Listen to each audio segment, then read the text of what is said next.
They have these, what do they call them now? It's like looks like a caravan.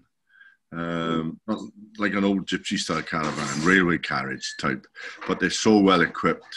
And it was a well needed break. It was with a wood fired hot tub. So it was great. And then we did a bit of walking in the beacons. So it was nice because we're building a house at the minute. So it occupies every minute of the day. So we were ready for a little shut down for a few days, just walking and getting away from it all. So that's where I've been this morning. I've been back on site this morning, cutting up some wood. You need a break from building a house now and again. Yes. Oh, you do. You do. You know that better than me. Yeah. So, Berserker, your first album with Gary. Yeah. How did that come about, you know, with the actual working with Gary? Well, it was late 83. I just moved to London, 82. And at the time, you could do lots of auditions. And somebody gave me a tip. He said, if you think of bands you'd like to play with, and just contact them and just say you're a good bass player and you've moved to London and you're interested in, if you're looking for a bass player. And that's what I started doing. There was a few bands I liked at the time. There was a band called Wang Chung. They were sort of my style, which was slightly left of pop. So I started targeting a few people like that, and Gary was one of them. And I got a call then to go down to Rock City. Is that noise of my wife doing the dishes? I can hear it. Ren? Yeah? It's a bit loud, that is. Oh, sorry. Okay. So what happened was in the meantime, one of the auditions I got was an Irish band called Order de Fay, and it was a singer called Gay and Terry Woods. They were quite well known in Ireland at the time. They'd started Steel Ice Band, so they were already quite big, and they had a single that was doing really well. So I auditioned for them, and I got the job, and it was my first ever proper tour in Ireland. And I got a call then from Gary's father, and as he was asking me would I be interested, I was saying no because I've just taken this tour.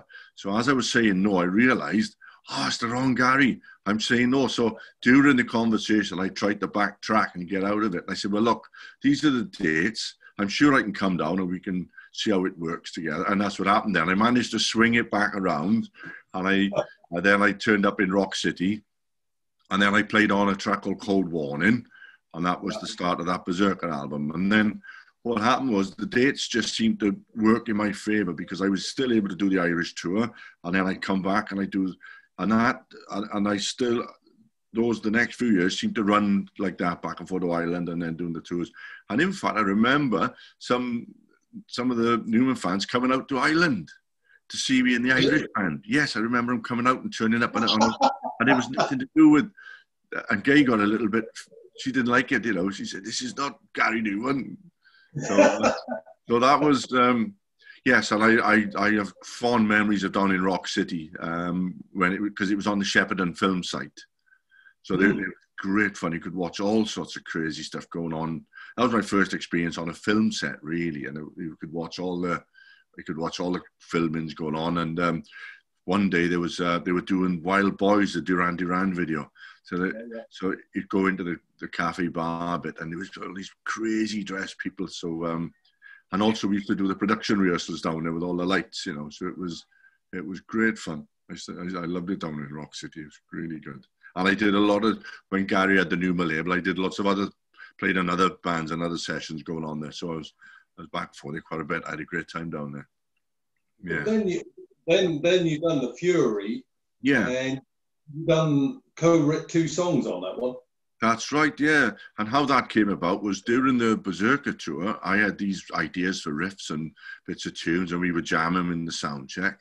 And Gary said, when we get back off tour now, we'll have to go back to the studio and see if we can knock these together and see what they come. And that's how that came about. So we'd go down to the studio, I'd composed, there were ideas that we'd been composing on the sound checks, and then we sort of put them down with Mike and the PPG Wave team, and then we fashioned them into and they were Gary's melodies and lyrics and my music and tune. So that's how those two came about. Yeah, so it was great.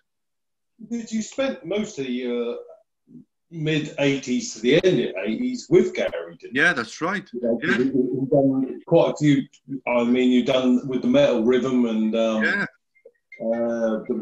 Skin Mechanics. That's right. And, but you were on tour with them a lot as well, weren't you?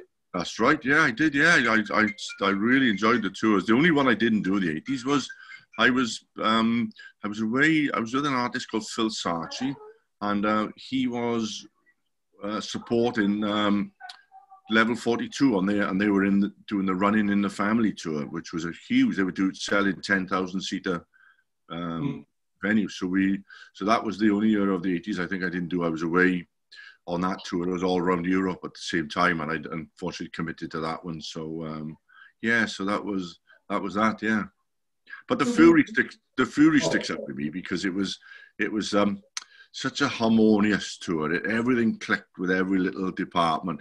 On a tour, it's hard, it's a lot, 20, 30 people. It's a big, and sometimes it gets a little bit stressful here and there, but that one it was just great. And everybody still talks about the memories. And when I get fans saying how much they enjoyed that tour, I think it's because we were having such a great time on it. I think so, yeah. I mean, I think I mentioned to you before. I mean, I was at Ipswich, Gaumont. Yes. For Berserker and the Fury company. Yeah. But it just seemed like everything was fitting in nicely. Everyone was having a good time, and yeah. Great. And the Gaumont in Ipswich has a particular memory for me because it was the last gig of the tour. I can't remember if it was the Fury or Berserker, which one. It was the last gig of the tour. And I was meeting somebody outside or waiting for somebody, and there were two lads there, and they'd been to every gig of the tour. And I said, "Are you going in?" They said, "Oh, we haven't got any money. We've run out. That's it." But we could not come down to the last night, and I was so amazed at their loyalty that I went back in and I asked Tony, Gary's father. I said, "Look, these two lads, they followed every gig. They've got no any money left. Can I get them a couple of passes?" So I came back out and I got them a couple of passes and their face, I remember it to this day. And I was playing there couple of years back, and I can picture their faces just when they're passes and going in, So I wonder if they ever see this and remember and. We'll find out now. Amazing is that, Yeah. So what are you up to? Because you've got your own studio nowadays. Yes. So where are you now with everything? Well, I'm back in South Wales, although I lived in London till way into the 90s, and then with family reasons, we moved back. And with technology, I was working a lot in South Wales, where I'm from originally, but I would also work in London a lot. So I've still got my family up there. So I'm a commuter, really. So I would always be back and forth in London. And like I did the Lennon and McCartney musical in the Queen's Theatre. We did 8 months there. So I would, I could commute, really. At the minute, I've got my own studio. So I produce local acts. People come away as well. I'm quite rural. I'm living in the countryside, so people come down and haul up for a week or so, and we just get stuck into and make albums. Last year I had a band called the Nelson Brothers came down from London, and we sent some. It was an Americana album. We did the C2, the festival in the O2, the country to country festival, and. We sent some tracks over to Al Perkins, who's the greatest slide pedal steel player ever, and he played some pedal steel. It was fantastic. So, and I've been playing with Shaky Stevens for the last 12 years. That's kept me busy. That's been very good. We've played some great. Sure. I've been following that one there. Yeah, that's for sure. Yeah. You have. That's right. He did a great album a couple of years back, Echoes of Our Times. That had a lot of good radio play and some great reviews. It was very Delta blues, swampy. So people really liked that. That was great fun to do. And I've been very lucky. We've played the Pyramid Stage, Glastonbury, the Royal Albert Hall a few times, and lots of around Europe, some great events all around Europe. And he's quite big in Poland and Scandinavia, so we get to do a lot of traveling, except this year. Well, yeah. I mean, and that's the next thing, really. I mean, where do you see this all going? I mean, with the venues shut, no music. I mean, someone like yourself who likes to be on tour all the time or doing stuff, and it's come to a stop. That's right. Well, I suppose as you get through your life as a musician, there are people of different categories and what they like. You know, like you get the readers who do all the reading shows, and then you get people like me. I do a lot of touring with different bands because that's what I'm used to. It's not everybody's cup of tea, but that's what I've done. So these are very worrying times now, and each day that new problems arise, I'm getting really worried for this industry. You know, there's a lot of people aren't going to come back from it. Really not going to. It's not so bad for me because I have a studio that I've established for the last 15 years. So that's a little tick over. But, you know, it could be well into next year before regular gigs come back. And these things take a long time to plan. We had a lot of Europe trips with Shaky this year. All of them cancelled. That's a huge chunk of income cancelled. And most of these will be the best part of 9 months ahead to plan. So it's a very worrying time. Indeed, and it's not getting any better, is it? You know, I mean, I think beginning of the year, people I was talking to were saying that they were sort of bottlenecking everything towards the end of this year. You know, October, November, December. But that's not going to happen either now, is it? No, it doesn't look like. Every week goes by, I look at my diary. I remember that first week of March, virtually the whole year got cancelled. I had theatre stuff lined up for October, November. All of that's gone. Yes, it's a very worrying time. I mean, you know, the government have been a little bit helpful, but it's nothing to what we would have been doing, really. So I don't know the answers, if I'm honest. You know, I mean, government, be it Conservative, Labour, they've all done what they can do, but it's all unknown, isn't it? We're just in a real weird sort of time. Oh, it really is. And, you know, I know we're the least important. I know exactly, you know, we're not medics and nurses and things like that. And I understand through my own health issues, I know how important that side of it is. But it is a massive part of this country's industry. People forget, you know, they could turn up to Glastonbury and these festivals and you forget how many people are behind the scenes earning a living and have done and have built their life around this, you know. So to just have it stop like that it's scary. Sure, but as I think I was saying to you before, that yes, NHS, everything fantastic, brilliant, but can you imagine the world without music? You know, if there was never any music ever, you know, you can't imagine that world, can you? That's right. I mean, something I've said to a few people was, I can't remember how the comment came about, but somebody said that, you're only musicians, it's not important. And I thought, well, like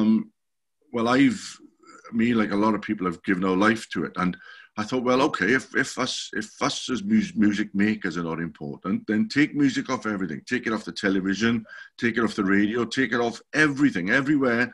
If we're not that important and music isn't that important to the government, then take it off everything and then see how drab life would be. So, can you just imagine watching a TV program with just the credits with no sound?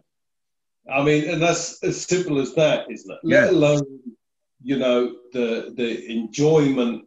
You know, I'm well in my 50s now, and I think my first record I ever brought was X-Ray Specs, but. Your whole life, everyone loves music, don't they? Yeah. So there's no way anyone could say that, well, you're not important. That's right. you know, because music is everywhere, isn't it? It isn't. And we need it.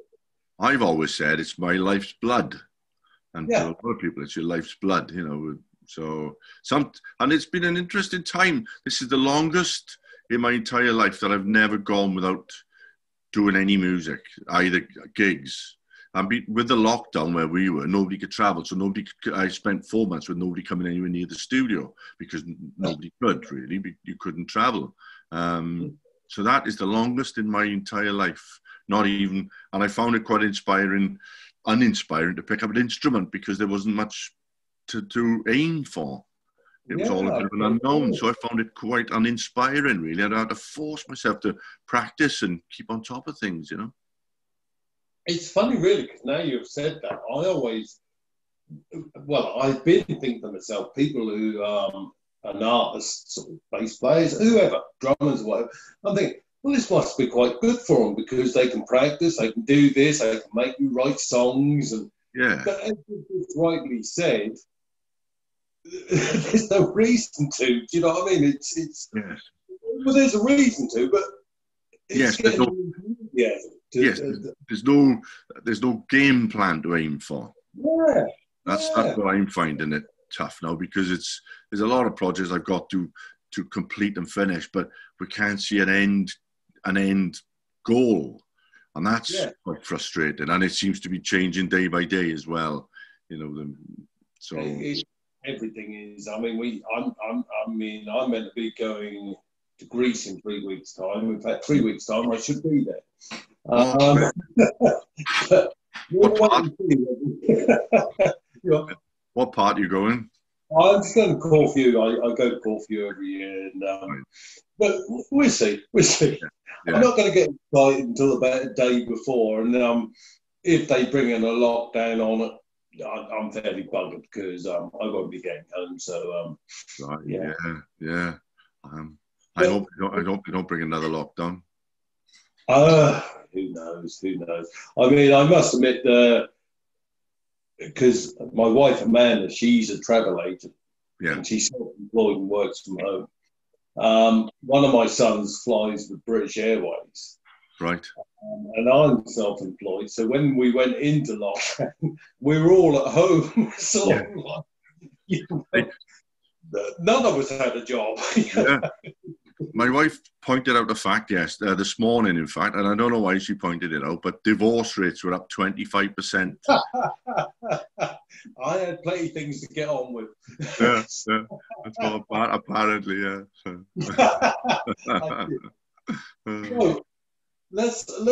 I tell you what, Andy, let's finish up with memorable moments with touring with Gary. Here's a funny, memorable moment. My first Top of the Pop session, we went down to the BBC, recorded it on a Wednesday night. It was a mime, you know, you mime the playback, so it was fairly easy going. And I remember going for a drink in the bar, and they were recording Only Fools and Horses next door, in the studio next door. So it was great. It was sitting in the bar next to Rodders, and I remember that was fantastic. But then the next night, when it went out on the Thursday, it was on the same time as Night Rider. Now, I had 2 young sons at the time, and Night Rider was far more important than Top of the Pops. And those were the days where you couldn't, on a video, you couldn't record the other channel. You could only record the channel. That was playing. So unfortunately, Night Rider won. And I always remember my son saying, I said, "Oh, but I'm on telly on the other side." He said, "But Dad, we see you every day." So it was just television to him. So so that was my first funny memory. And some of the TV stuff we got to do with Gary was great. Some of those, the daytime TV things, you know, the people who'd meet on them were just so special. It was brilliant. I just loved the camaraderie on the tours, on the bus. In the last few years, I've played double bass a lot as well. Like with Keris Matthews, I played a lot of double bass on her tours. So I've now become a double bass player as well as. And on the Fury tour, we were near one of the, we had a day off, I think it was, near the Manchester Music Academy. It was this second-hand shop, and there was a small double bass in there. And I asked Gary's father if he'd lend me the money to go and buy it. And I asked Brian, the bus driver, if we could have it on the bus, and there was room underneath the bus with the merchandise. So I bought this double bass, and I wonder if any of the fans will remember, but on the back of our tour bus was the kitchen area, and it wasn't the busiest area. So if we had a long travel, I would get this little double bass and I'd be at the back of the bus practicing out of everybody's way. But I used to look at the back of the bus, and there'd be some of the fans following the tour on the cars behind me, and it'd be me. But that was the start of my double bass. I remember I had a bow with it as well, and I'd had a few drinks this night, and I fancied taking it up to my hotel room. And so anyway, when we came down for breakfast, Karen, I think, was one of the singers. I came down and she said, bloody hell, there was some nutter above me last night with a cello playing this flipping, scraping away in the middle of the night. It kept me awake all night. It was me and the double bass. I confess. So, and then we always used to have great fun on the tours. One of our on the encore, you'd always have. You'd wait behind the stage to come back on for the encore. So we'd all have we made a little bar area called Shanks's Bar, and we'd always meet by there. And it was just some of the last nights were eventful as well. If you remember any of the last nights, some of the stuff that went on was hilarious. So they were great times. Yeah. Well, the Cornishman says hi to the Welshman. Yes, he was great, the Cornishman. We had the best of laughs on those tours. Yeah, so he's. Was it squash you nearly killed him at? Yes, that's right. Yeah, that's right. Well, because I used to play a lot of squash in my London days and touring, because it's a great musician's exercise, and also on a lot of tour bus tours where you'd only have a day rooms and things. It was a great way to have a bit of exercise and use the showers. It was a great way to keep fit if you were stuck on a bus for a long time. So it was my weapon of choice. So quite a few other musicians went into a squash court with me and walked out a bit worse for wear. Yeah. Russell was one of them, I think, because Russell used to play with the tennis. And I remember Russell come for a game once, and yeah. I mean, it's just the fans, and just the greatest thing about, as a bass player, obviously you have to, you're an accompanist, and when you get to play some of these massive hits, there's no better feeling when you start up these tunes and everybody starts, shouting out because they know there's so it's just great to play those massive hits. I loved it. Loved every minute of them. Well, the thing with Gary's music, maybe Japan's music and things like that, when you get a fretless bass player, it stands out so much. You're no longer just a bass player in the background. Yes. You're in front, because everyone knows that, sort of Alan Hartley sort of thing. It's a different thing, isn't it? Yes, I was very lucky that Gary was open to that sort of style as well, and that's what was how I was drawn to it in the first place. He was very good like that. He was. I would try and sort of underplay it a little bit, but he would want me to overplay it. So yeah. But it stands out, and it's the music. I mean, yeah. I remember listening to Japan before Gary got into fretless stuff. And Mick Karn's bass. Yeah, great. But it was strong, actually, and I was lucky enough to see him live a couple of times. But and that's what happened, I think, with a lot of Gary's music back then on Berserker and I Assassin and things like that. Yeah. The bass became quite more prominent than the Sims almost, if you know what I mean. Or as equally as, yes, that's right, yeah. I still do the odd, it's not as popular these days as it was now. I still do the odd, I still like playing it, and I still try and sneak it on where I can. I did a session recently for a chap called Colin Lloyd Tucker, who's an old friend of mine, and we did a track called Hollow World, and it makes a nice appearance on that. So that's one to watch out for. So Yeah. And there's a Friends Electric version you were telling me about. That's right. Yes, it's a harpist I work with back here in West Wales, and she'd never heard of Gary Numan, so I told her about a couple of these tunes, and so she learned all the synth parts on the harp, and so we do a Latin style with a harp, drums, and the bass, and she takes all the synth lines and all the melodies, and she weaves it into another couple of melodies over Our Friends Electric. So it's and here's an interesting thing about that as well. Now, Our Friends Electric, the bass line, now that is a flat 5, and it's in harp terms, it's called the Devil's Interval, and you weren't harp because of that sound. You weren't allowed to play that on a harp. It was banned. Really? You weren't allowed to play, and it was called the Devil's Interval. So it's even more weird doing it on a harp because it was frowned upon to play those notes on a harp. I like the way it's banned. Apparently it was a serious thing. You couldn't play those intervals on a harp. It was called the Devil's Interval. Yeah. It's crazy. Yeah. Oh, there was some. I had some great memories. All the live concerts and the traveling. The thing is, for me, it's all of it. I like the bus. I like the hotels. I like the days off, and all the other stuff as well that happened. The playing pool with Gary for £1 a time. He'd never play pool unless it was £1 on the pool table. I lost a few of them, I can tell you. Well, actually, I've got a photo of him playing pool with his dad, so obviously he was a better pool player than we realised. And it was always £1 on the table. Excellent. And Cedric was a fantastic guy, wasn't he? Oh, he was my hero, Cedric. I loved playing with Cedric. He just had such a groove on him, such a lovely feel. And yes, he was just, and he was a great character, right eccentric to be travelling with. He was brilliant. He was. Miss him dearly. He was great. I think we all do, actually. He was.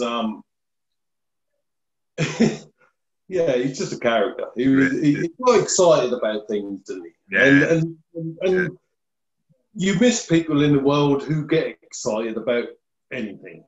You know what I mean? Yeah. And he was a good guy.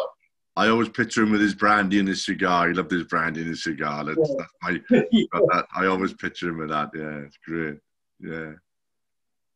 But to finish on, Andy, taking I have recorded at this time. Peanuts. Yeah. Oh, ask the Cornishman. Because you'd always have a little treats in your dressing room. I'd sort of sometimes sneak a few peanuts into my pocket, and on some of the tours, I think I'd be on a gantry slightly above the keyboards, and some of those peanuts would mysteriously land on the Cornishman's keyboards while he was playing. I've never jeopardized the show, obviously, but I never do it. But just a bit of on-stage frivolity, shall we say. Well, it serves him right, because he was telling me that he used to flick 1p coins or orchestral manoeuvres from behind the curtains in '79. That's right. He said, on stage, he'd be flicking coins at him, so it serves him right, doesn't it? That's right. One of my, I think it's in a book. It's in one of the books, I think. Because we used to get up to a bit of fun here and there.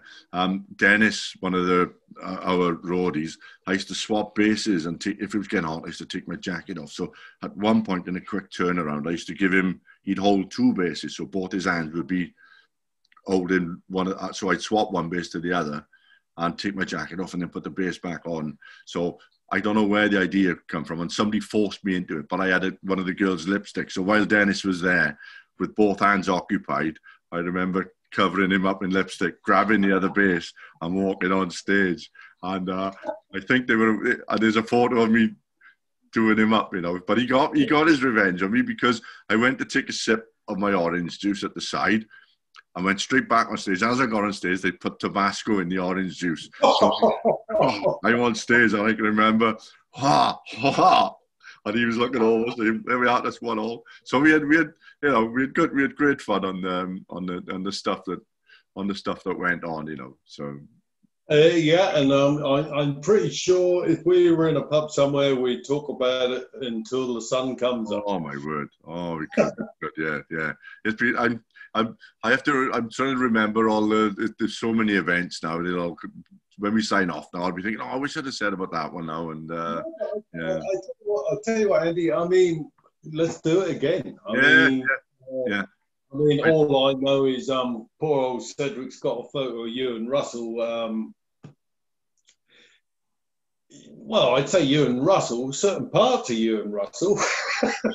Well, in those days when cameras had film in them, you shouldn't leave your camera in the dressing room unattended. Oh, in a hotel room unattended, I mean, because boys will be boys and muck about. So I wondered if Super Snaps contacted him. I would have thought so. Yeah. Andy, it's been brilliant to talk to you. Thank you. I'm hoping you've recorded this time. If it hasn't, I'm just going to commit suicide or something. I don't know. No, I won't do that. That's a bit over the top, but it should be fine. Great. Call me back again if we need to, and I'll dig up some more memories. I'll dig up some memorabilia, and it'd be good. It'd be good if we talk in a month or two's time, and we just have a laugh about all the craziness of it. Yeah, I'll jot one of my. I'll leave you with this one. It's I often tell it's the funniest thing I'll ever see in my life. I think I can't remember which tour it was, but there was 3 banks of lights used to come down. Yeah. That was the Berserker. It could have been. All right. So the bank, these lights would be, say, at least 3 meters, and they'd come down. It must have looked great from the front. And on the last night, you tend to have a little bit of fun. And so as I'm playing, you have to stay out of the way of the lights. So obviously from the audience, all they can see are the bank of lights.